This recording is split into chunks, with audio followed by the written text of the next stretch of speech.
जी चलिए, इस बीच इस एविएशन की खबर पर हमारे साथ इस क्षेत्र के दिग्गज जानकार श्री जितेंद्र भार्गव जुड़े हैं। मिस्टर भार्गव, शुक्रिया इस बातचीत में शामिल होने के लिए। Mihir here from Delhi studio. Sir, ये जो खबर है, अब ये समझ में नहीं आई। सरकार ने कहा है कि वो कैपिंग नहीं करने वाले हैं एयर फेयर्स का। अब इससे पहले जो भी बयान उनकी तरफ से आए थे थोड़े हॉकिश थे, almost suggesting that they are going to rein in the aviation industry, और खासकर जो गलत या फिर क्राइसिस के समय बहुत ज़्यादा प्राइसिंग हो जाती है उनकी तरफ से, उस पर कमान लगेगी। अब ये जो बयान है ये उससे पूरा कॉन्ट्राडिक्टरी है। आपकी प्रतिक्रिया क्या है इस खबर पर? दोनों बयान में से जो सेकंड बयान है कि उनका कोई इरादा नहीं है फेयर कैपिंग का, इज द राइट डिसीजन। सरकार को कोई मतलब नहीं है कि वो एयरलाइन के फेयर्स को फिक्स करे, जबकि उसकी कोई रिस्पॉन्सिबिलिटी नहीं है कि अगर एक एयरलाइन लॉस करती है तो वो लॉस को मेकअप कराएगी। एयर इंडिया के लिए सरकार एक रोल प्ले कर सकती है कि हमको फेयर्स में क्या होना चाहिए, लेकिन ये कहना कि प्राइवेट एयरलाइंस के फेयर भी सरकार फिक्स करेगी, उनका कोई भूमिका नहीं है। ये मार्केट फोर्सेस फेयर्स को डिटरमाइन करेंगी, एयरलाइन फिक्स करेंगी कि उनका क्या कॉस्ट स्ट्रक्चर है, उसके बेसिस के ऊपर में फेयर स्ट्रक्चर होते हैं। दुनिया में कहीं भी सरकार कभी भी इंटरफेयर नहीं करती है फेयर्स को चेक करने में। बिल्कुल। कुछ मंत्रियों ने, खासकर मिनिस्टर ऑफ स्टेट ने कई बार ये जिक्र किया है, और मैंने पहले भी टेलीविजन पे ये बताया है कि उनको किस प्रकार एयरलाइन चलती है और कैसे कॉस्ट को रिकवर किए जाते हैं का कोई अंदाजा नहीं है।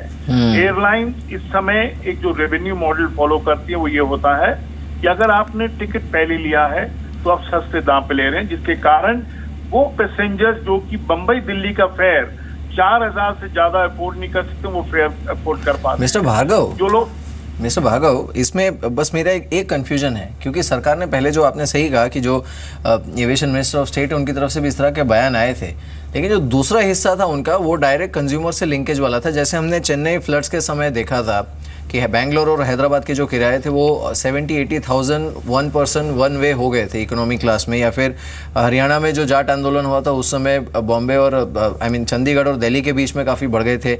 एटलीस्ट क्राइसिस सिचुएशन में इस तरह की कैपिंग लगाने की बात थी। प्राइमा फेसी स्टेटमेंट से तो लग रहा है कि वो भी नहीं होगा। नहीं। अगर एबनॉर्मल सिचुएशन में एयरलाइन फ्लीस करती हैं तो सरकार को दखल करने का पूरा अधिकार है। लेकिन नॉर्मल सिचुएशन में नहीं है। नॉर्मल सिचुएशन के अंदर में सरकार को एयरलाइंस को बिल्कुल समन करना चाहिए और जस्टिफिकेशन मांगना चाहिए कि हम कैसे एक क्राइसिस के अंदर में पैसेंजर्स को फ्लीस कर रहे हैं। ये पैसेंजर्स के हित में है और सरकार की ये रिस्पॉन्सिबिलिटी है, मैं ये कहूंगा। ओके मिस्टर भार्गव, बहुत बहुत शुक्रिया आपका इस पूरी चर्चा के लिए। और इनफैक्ट अगर आप देखें, मिस्टर भार्गव ने दो चीज़ें यहाँ पे कही जो मिहिर ने सेकंड पॉइंट शेयर किया एग्जैक्टली, कि जब कुछ ऐसे सर्कमस्टेंसेस होते हैं जब हवाई जो कंपनियाँ होती हैं वो तर्कसंगत जो किराया नहीं देती हैं उस वक्त, आई मीन जैसे कि अभी चंडीगढ़ वाला अगर आप देखिए, चेन्नई वाला केस हुआ, उसमें सरकार इंटरफेरेंस करना चाहिए उनको। लेकिन for the timing normal circumstances में, क्योंकि ये एक ऐसा बिजनेस है जब इंडस्ट्री लॉसेस में जाती है तो काफ़ी समय तक लॉसेस के पीरियड में रहती है, तो वो कॉस्ट रिकवर करना आई थिंक वो शायद काफ़ी लंबे समय तक चलता है, और ऐसे में कैप लगाना शायद तर्कसंगत नहीं होगा और सरकार ऐसा नहीं कर सकती आई थिंक। चलिए अब थोड़ा सा क्लोजिंग की तरफ फोकस करते हैं। निफ्टी 8201 के स्तर पर 72 अंक नीचे है। कुछ फाइनल ट्रेड्स जो कि कैरी कर सकते हैं राजेश, 2 ट्रेड्स कल के लिए। देखिए, मुझे लगता है यहाँ पे फर्स्ट ऑफ ऑल एक तो कोल इंडिया जैसे जिसकी मैंने बात की 313, इनफैक्ट जब बात की थी that time it was at 310, it is now at 314। कल तक के लिए मुझे लगता है इसका टारगेट एक BTST ही करना है, तो यहाँ से 7-8 रुपये का टारगेट लेके काम करिए। लेकिन अगर आपको पोजिशनल रखना है तो मिनिमम जो टारगेट है 332 का है। OBC oriental bank 90.70 current market price है। अगर यहाँ पे आप टेक्निकल पैरामीटर्स पे देखो तो it's a clear cut inverted head and shoulder price formation, और जिसका टारगेट 90 to 94 का है। I think that is one counter which should be on our radar. ONGC is one counter which is at 221, 217 का stop loss है और 230 तक के target as a BTST आने चाहिए। चलिए अब हम क्लोजिंग की तरफ बढ़ रहे हैं। कुछ क्लोजिंग के स्टैटिस्टिक्स को देखते हैं, और आप देखिए मैं निफ्टी को देखिए ऑलमोस्ट 8200, ऑलमोस्ट अगर आप देखिए 8200 इस साइकोलॉजिकल लेवल को छोड़ने को तैयार नहीं था एक्सट्रीम लॉसेस के साथ भी। अगर आप लूजर्स को देखें आज वो काउंटर्स जो कि निफ्टी को नीचे लेके आई थिंक अगर आप इन्फोसिस को पिक्चर से हटा देते तो शायद ये क्लोजिंग होती करीब करीब 823035 की ट्रैजेक्टरी में। इन्फोसिस लगभग आज 51 रुपये नीचे, Aurobindo Pharma, Hero MotoCorp, Ambuja Cements, इन सभी काउंटर्स में लॉसेस थे आज। और एचयूएल बैकफुट पे था 21 रुपये नीचे, आईटीसी बैकफुट पे बॉश। आज एफएमसीजी और आईटी अगर आप देखें, ये डिफेंसिव्स के दो तमगे अगर आप देखें, दो तबके अगर आप देखें तो आज काफ़ी कमज़ोर रहे। डॉक्टर रेड्डीज को अगर आप देखें 62 रुपये नीचे, फार्मा बाकी अगर आप देखें काफ़ी कमज़ोर कड़ी थी।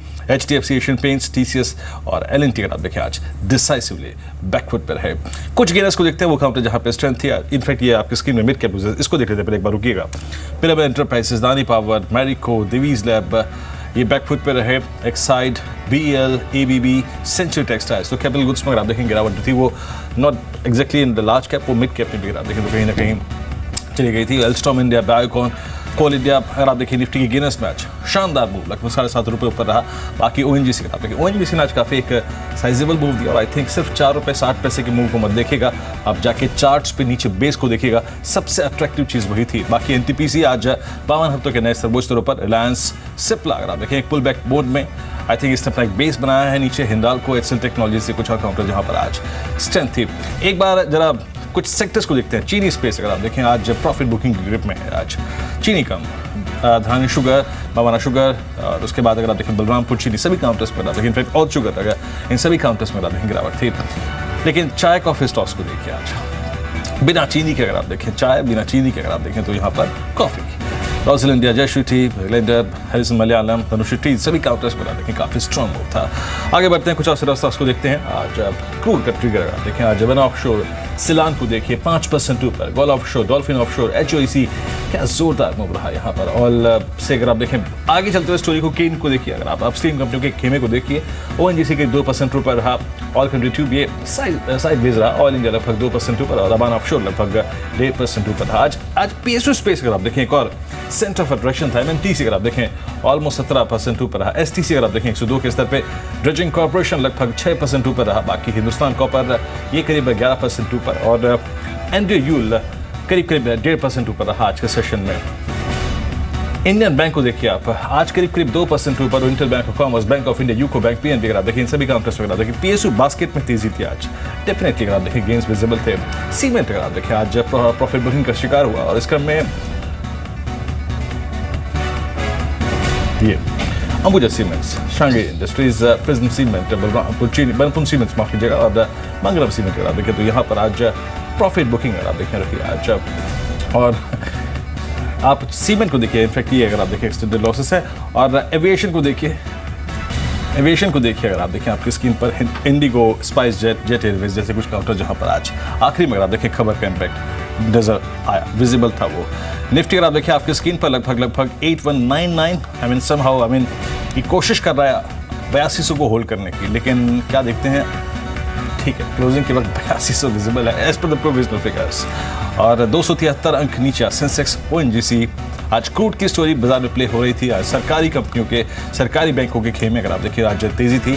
बाकी आईटी, एफएमसीजी आज डिसाइसिवली बैकफुट पर नहीं।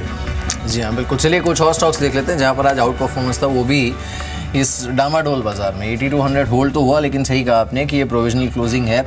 चांसेस हैं कि शायद जो एडजस्टेड क्लोजिंग है उसमें थोड़ा बहुत नीचे फिसले भी निफ्टी, लेकिन जहाँ पर हैवी मूव था उसमें इलेक्ट्रोथर्म, एमएमटीसी हमारी पिक भी थी, सरदा एनर्जी, वैभव ग्लोबल, सुप्रीम इंफ्रा, ये कुछ काउंटर्स हैं जिस पर काफ़ी अच्छा मूव देखने को मिला। Followed by OCL ion, Hindustan copper, Raj TV, Pioneer distilleries और नागार्जुन ऑयल, ये कुछ काउंटर्स हैं जिस पर काफ़ी अच्छा मूव देखने को मिला। तो ये आज गिरते बाजार में भी अच्छा आउट परफॉर्म कर पाए।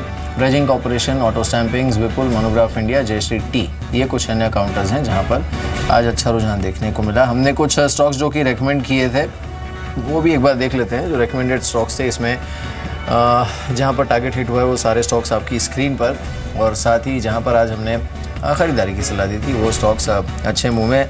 मिस्टर अग्रवाल क्या कहेंगे आज की क्लोजिंग पर आप?